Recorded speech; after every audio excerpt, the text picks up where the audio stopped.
Les colos attirent de moins en moins, jusqu'à moins 30% d'enfants et de jeunes dans les centres de vacances en France cet été. Si la baisse touche surtout les séjours de bord de mer à la suite d'un fait divers tragique, le secteur traverse une crise de confiance. Dans les Vosges pourtant, la tendance reste à la stabilité. Les raisons de ce statu quo, c'est un dossier signé Jean-François Didier et Dominique Petit-Collat. Ambiance peau rouge sur les hauteurs du Toli, pas vraiment à cause du soleil. Les Indiens, c'est le thème de l'été choisi par les monos de ces 80 gamins du Nord. On construit des totems, on dort dans des tipis, on a tous des surnoms.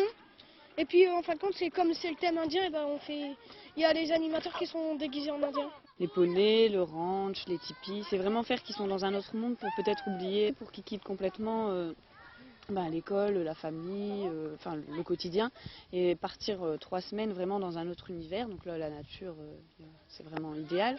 Avec des moyens limités, il faut donc ruser, proposer plus d'activités pas trop chères à des parents et des enfants de plus en plus exigeants. Mais malgré cela, pour les centres de vacances, on enregistre quand même une baisse effectivement de fréquentation.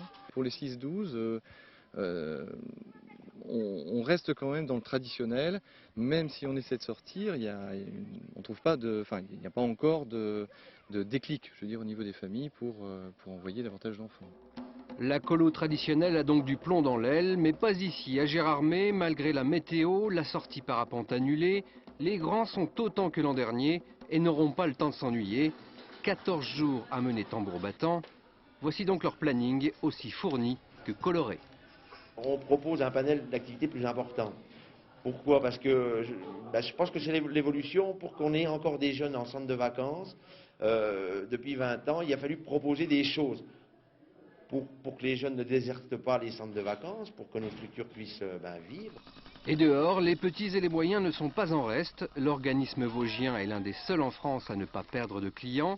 Et apparemment, la recette ne repose pas que sur la diversité des activités. C'est un problème de confiance, c'est un problème d'image des centres de vacances, c'est un problème de confiance. Et le fait que l'on soit proche des gens, que l'on soit directement leurs interlocuteurs, je crois que ça rassure. À travers quoi, par exemple? La confiance? La confiance, c'est la possibilité et la certitude que nous connaissions l'intégralité de nos équipes, de nos directeurs.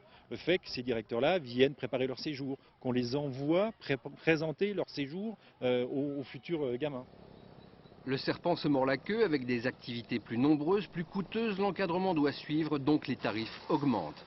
Reste alors cette question, si la baisse de fréquentation n'était pas seulement liée aux faits divers, mais au porte-monnaie.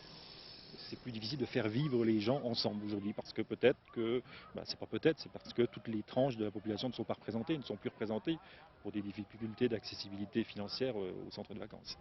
C'est, je crois, le point le plus inquiétant pour les organisateurs comme nous dans les années à venir, c'est de réussir à maintenir le pari des vacances ouvertes à tous.